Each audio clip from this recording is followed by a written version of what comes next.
Hello students, welcome to the first lecture of your new chapter, that is morphology of flowering plants. Okay, तो morphology of flowering plant जो है वो काफी important chapter है, ठीक है। और अगर हम लोग इसका बेसिक अंडरस्टैंडिंग अगर लें, बेसिक निकाले, तो इसमें से mostly learning fact based question आपको मिलेगा, ठीक है। तो उस तरीके से आपको ये पढ़ना है, ठीक है। तो इसको हम लोग स्टार्ट करते हैं कि मॉर्फोलॉजी होता क्या है एक्चुअल में, ठीक है। तो अगर आप देखोगे, अपना एनसीईआरटी उठा के देखोगे, तो आपका फर्स्ट चैप्टर था लिविंग वर्ल्ड, वो हम लोगों ने कंप्लीट कर लिया। सेकंड चैप्टर था बायोलॉजिकल क्लासिफिकेशन, वो हम लोगों ने कंप्लीट कर दिया, ठीक है। उसके बाद हमारा चैप्टर आया प्लांट किंगडम, वो कंप्लीट हो गया। Animal kingdom.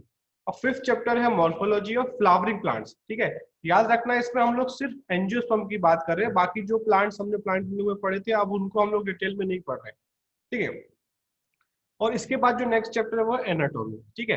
तो हम मॉर्फोलॉजी भी पढ़ेंगे फ्लावरिंग प्लांट की, और एनाटोमी। मॉर्फोलॉजी क्या है? एक्सटर्नल स्टडी, ठीक है। उसका जो चीज हमको दिख रही है उसके बारे में, वो सारी चीजें हम पढ़ेंगे मॉर्फोलॉजी में। और नेक्स्ट चैप्टर में हम पढ़ेंगे इंटरनल एनाटोमी, ठीक है, प्लांट के इंटरनल चीजों के बारे में, ठीक है। तो बेसिकली दो पार्ट में डिवाइड कर दिया है। इस चैप्टर में हम सिर्फ एक्सटर्नल फीचर्स को स्टडी करेंगे, ठीक है, रूट, स्टेम, लीफ, उनको स्टडी करेंगे। और नेक्स्ट चैप्टर में हम लोग स्टडी करेंगे अबाउट इंटरनल फीचर्स, प्लांट के अंदर क्या है, ठीक है। एंजियोस्पर्म, जिनको हम फ्लावरिंग प्लांट्स भी बोलते हैं, are characterised by presence of root, stems, leaves, flowers and fruit, ठीक है। तो रूट होता है, स्टेम होता है, ठीक है, लीव्स होते हैं, फ्लावर्स आते हैं, इसलिए इनको फ्लावरिंग प्लांट्स बोलते हैं, और फ्रूट्स आते हैं, ठीक है। Main part of flowering plant क्या क्या हो सकता है? रूट सिस्टम में डिवाइड करते हैं हम इसको, और शूट सिस्टम, ठीक है। तो हम देख सकते हैं this is the root system और दिस इज शूट सिस्टम, ठीक है। और कैसे डिवाइड करेंगे कि बिलो द ग्राउंड जो हम उसको रूट सिस्टम मानते हैं, और अबव द ग्राउंड उसको हम शूट सिस्टम मानते हैं, ठीक है।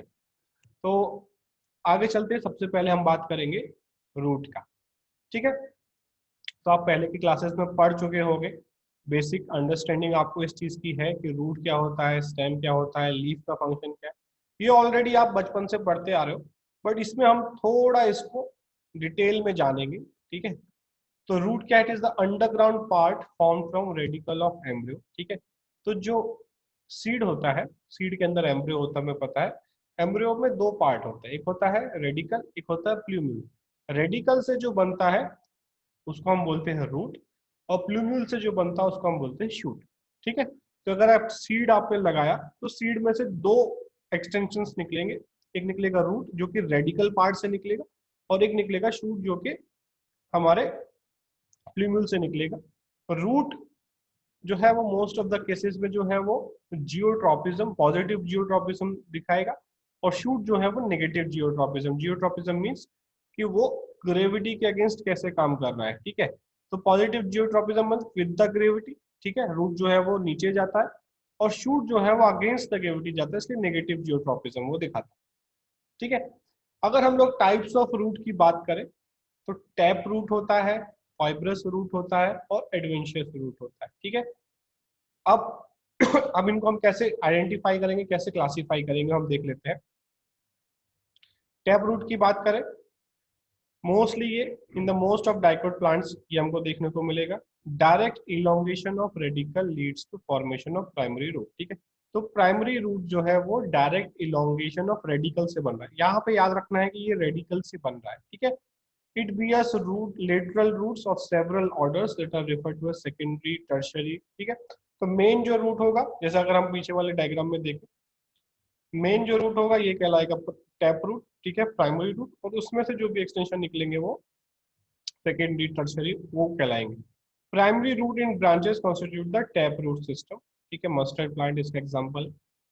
सेकेंड है हमारा एडवेंटिशियस रूट, ठीक है। In some plant like grass, monstera and banyan, root develop from parts of plant other than radicle. अगर रूट रेडिकल के अलावा कहीं और से बन रही है, ठीक है, तो उसको हम बोलेंगे एडवेंटिशियस, ठीक है, समझ गए। टैप रूट जो रेडिकल से बन रहा है, एक तरह से ट्रू रूट उसे हम बोलेंगे टैप रूट को।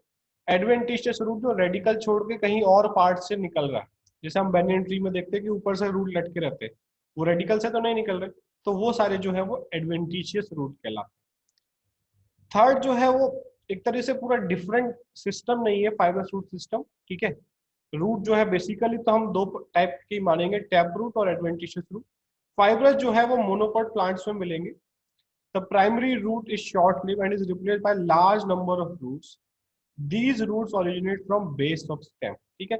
स्टेम के बेस में से निकलते हैं, ना तो ये रेडिकल से निकल रहे हैं, ठीक है, ना ही ये कि अपर पार्ट से निकल रहे, बेस ऑफ स्टेम, यही इसका पॉइंट है।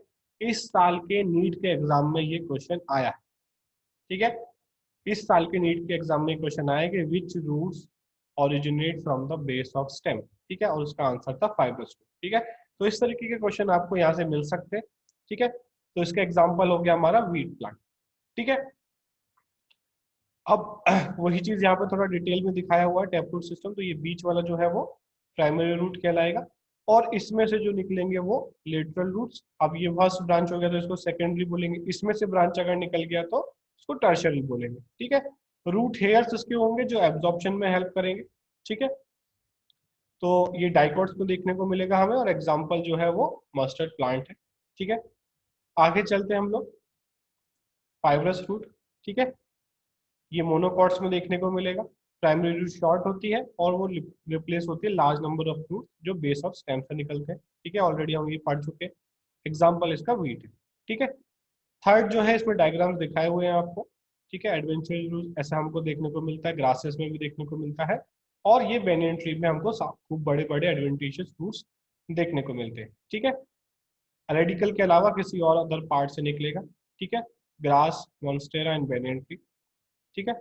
अब ये हो गए टाइप्स ऑफ रूट। अब थोड़ा आगे चलते हैं हम, एक एक रूट को अगर हम स्टडी करें, सिंगल रूट को स्टडी करें, तो उसमें क्या क्या रीजन्स होते हैं, ठीक है। उसमें क्या क्या रीजन्स होते हैं वो हमको देखने होंगे, ठीक है। तो सबसे ऊपर हमको क्या देखने को मिल, सबसे ऊपर या सबसे नीचे रूट के टिप पर हमें क्या देखने को मिलेगा, रूट कैप। उसके ऊपर क्या देखने को मिल रहा है, रीजन ऑफ मेरिस्टेमेटिक एक्टिविटी। ये एनसीईआरटी का डायग्राम है, बहुत बेसिक डायग्राम है, ठीक है। उसके बाद हमको क्या देखने को मिल रहा है, थोड़ा और ऊपर जाते हैं तो रीजन ऑफ इलोंगेशन, ठीक है। और उसके बाद रीजन ऑफ मैच्योरेशन, और रीजन ऑफ मैच्योरेशन में हम देख रहे हैं कि हम रूट हेयर्स निकले हुए हैं, ठीक है। तो बेसिक एक रूट में ये हमको चार रीजन्स देखने को मिलेंगे, root cap, region of meristematic activity, region of elongation और रीजन ऑफ मैच्योरेशन, ठीक है। अब एक एक करके हम इसको स्टडी कर देंगे क्या फंक्शन है एक एक का, ठीक है, ठीक है। और रूट हेयर्स जो है वो हमारे रीजन ऑफ मैच्योरेशन में हमको मिलते हैं, और उनका भी बहुत इंपॉर्टेंट फंक्शन यहाँ पर है। तो सबसे पहले बात करते हैं यहाँ पर अगर हम रूट कैप की, ठीक है। नाम से पता चल रहा है कैप है, ठीक है। It is the covering at the apex of root, ठीक है। एपेक्स मतलब एंड जो है, it protects the tender apex of the root, ठीक है। जब रूट देखो आप, रूट जो है जब निकला तो काफी सॉफ्ट है, ठीक है। तो ये रूट कैप उसको जब सॉइल में जा रहा है, सॉइल में पत्थर भी हो सकते हैं, सॉइल हार्ड भी हो सकती है, तो वो ब्रेक ना हो जाए आगे से, तो एक कवरिंग हमने लगा रखा है on the tip of the root, ठीक है। तो इसका काम है protection of the tip of the root, ठीक है, या फिर उसको हम बोलते हैं टेंडर एपेक्स, ठीक है। तो ये हो गया हमारा। उसके बाद आता है रीजन ऑफ मेरिस्टेमेटिक एक्टिविटी। अब रीजन ऑफ मेरिस्टेमेटिक एक्टिविटी देखो, दो तरह के सेल्स होते हैं प्लांट पे, एक होते हैं मेरिस्टेमेटिक सेल्स, एक होते हैं परमानेंट सेल्स। जो सेल्स कंटिन्यूअसली डिवाइड करते रहते हैं उनको हम बोलते हैं मेरिस्टेमेटिक सेल्स। जो सेल्स डिवाइड होना छोड़ देते हैं उनको हम बोलते हैं परमानेंट सेल्स। वो बनते तो इनमें से, ठीक है। मान लो 1000 मेरिस्टेमेटिक सेल्स थे स्टार्टिंग में, 500 ने बोला कि अब मुझे डिवाइड नहीं हो रहा, तो वो परमानेंट कहलाएंगे। बाकी जो 500 कंटिन्यूअसली डिवाइड हो रहे हैं वो मेरिस्टेमेटिक कहलाएंगे, ठीक है। तो रूट कैप के अबव देखने को मिलेगा सेल्स आर वेरी स्मॉल। देखो ये एक डिवाइडिंग सेल की प्रॉपर्टी है, सेल स्मॉल होगा, थिन वॉल होगा, फिर डेंस प्रोटोप्लाज्म। ये सारी जो है वो, अगर आपको बोले कि एक सेल है वो ऐसा दिखाई दे रहा है, छोटा है, थिन वॉल्ड है, डेंस प्रोटोप्लाज्म, तो आप समझ जाओ कि वो एक डिवाइडिंग सेल की प्रॉपर्टी, ठीक है। दे डिवाइड रिपीटेडली, ये डिवाइड होते जाते हैं, और इनमें से देखो रीजन ऑफ मेरिस्टेमेटिक सेल में क्या सेल डिवाइड होता रहेगा और ऊपर चला जाएगा, ठीक है। डिवाइड होके जो नए सेल्स बनेंगे ऊपर की तरफ खिसक जाएंगे, या आप बोल सकते हो नीचे की तरफ खिसक जाएंगे, दो तरफ से बोल सकते हो। रूट यहाँ से ही लंबा होगा। अब जब सेल इधर चला गया, छोटा था, अब वो सेल इलोंगेट होगा रीजन ऑफ इलोंगेशन में, ठीक है। इलोंगेट होगा, ठीक है, साइज में बढ़ेगा, यहाँ पे नंबर ऑफ सेल्स बढ़ रहे हैं रीजन ऑफ मेरिस्टेमेटिक एक्टिविटी में, और रीजन ऑफ इलांगुएशन में वो सेल जो है वो साइज में बड़ा होगा, और रीजन ऑफ मैच्योरेशन में वो मैच्योर होगा। ठीक है, elongation में the region just above the meristematic region where the cells undergo rapid elongation and enlarge। ठीक है, तो यहाँ पे सेल का साइज बढ़ेगा। ठीक है, तो help in growth of the root in length. ठीक है, तो ये साइज बढ़ेगा सेल का, उसी तरीके से सेल जो लेंथ है वो भी बढ़ेगी, रूट की लेंथ भी बढ़ेगी। तो region of meristematic cell activity जो है वो सेल्स बना के देगा, और रीजन ऑफ इलोंगेशन उनको लंबा करेगा, इलोंगेट करेगा, जिससे लेंथ बढ़ने लगेगी। ठीक है, उसके बाद आता है हमारा रीजन ऑफ मैच्योरेशन, तो region of proximal to elongation zone. ठीक है, तो इलोंगेशन जोन से और ऊपर की तरफ, प्रॉक्सिमल मतलब उससे और ऊपर की तरफ।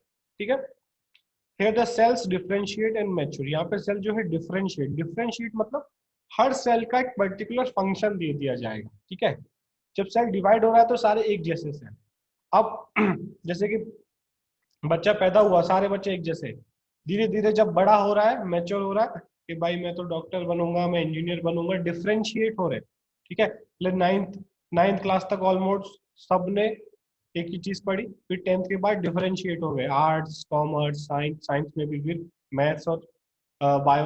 तो वो डिफरेंशिएशन कहलाता है कि वो एक स्पेशलाइज्ड फंक्शन में चला गया, कि वो सिर्फ अब वो करेगा, सारे फंक्शन वो अब नहीं करेगा।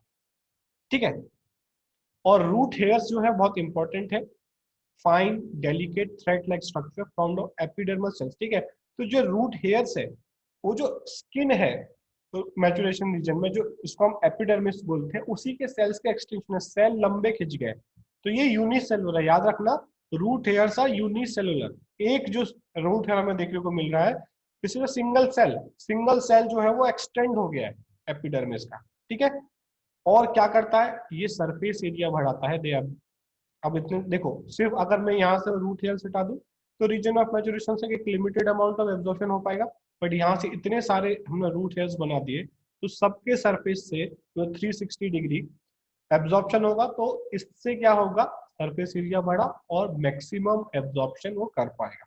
ठीक है, इसलिए हम देखते हैं कभी किसी प्लांट को हम एक जगह से दूसरी जगह ट्रांसफर करते हैं, उसकी रूट सलामत रहती है, फिर भी वो प्रॉपरली ग्रो नहीं होता काफी टाइम तक, कभी कभी ग्रो होता ही नहीं, मर जाता है। क्यों? क्योंकि उसके जब हम सॉइल में से निकालते हैं तो उसके रूट हेयर्स टूट चुके होते हैं। आप देखते हो रूट तो बराबर है, देखो भाई रूट तो नहीं टूटी, बट रूट हेयर्स उतने डेलिकेटेड दिखते भी नहीं है। ठीक है, तो वो रूट हेयर्स टूट जाते हैं। रूट हेयर्स ना टूटे वो करना बहुत मुश्किल है, उसके लिए क्या करना पड़ेगा आपको, उस पूरे रीजन को मिट्टी के साथ ही प्लांट को निकालना पड़ेगा। मोस्टली आप ऐसे करते हैं नर्सरी में कि मिट्टी के साथ ही हम प्लांट को निकालते हैं। अगर उसके रूट हेयर्स टूट कर आपने उसको कहीं और ट्रांसफर किया, आप बोलोगे यार रूट सलामत थी, सब कुछ सलामत था, फिर भी ये ग्रो क्यों नहीं कर रहा, क्योंकि उसकी एब्जॉर्प्शन करने वाली चीज जो थी 100% से 20% रह जाएगी।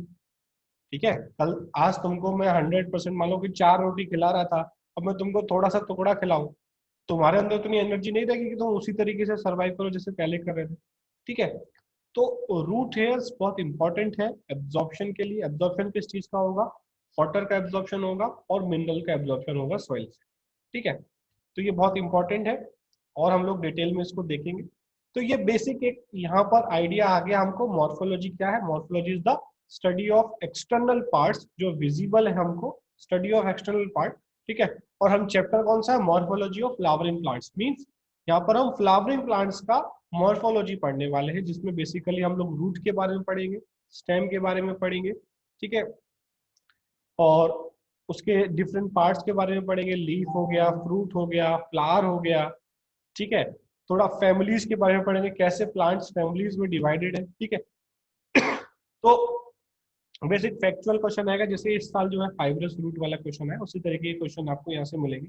डायरेक्ट क्वेश्चन होंगे, ज्यादा घुमा फिरा के क्वेश्चन इस चैप्टर से नहीं आते, बट काफी याद करने वाली चीजें यहाँ पर है। तो एनिमल किंगडम भी काफी याद करने वाला था, ये भी याद करने वाला। ठीक है, बट आपको ये करना तो है। ठीक है, अगर डॉक्टर बनना है तो करना पड़ेगा, बाकी कोई एक्सक्यूज यहाँ पर नहीं चले। ठीक है, तो इस लेक्चर को हम यहाँ खत्म करते हैं। बेसिक इंट्रोडक्शन था इस लेक्चर में। नेक्स्ट लेक्चर में थोड़ा और हम लोग डीप में जाएंगे और चीजों को पढ़ेंगे। ठीक है, थैंक यू।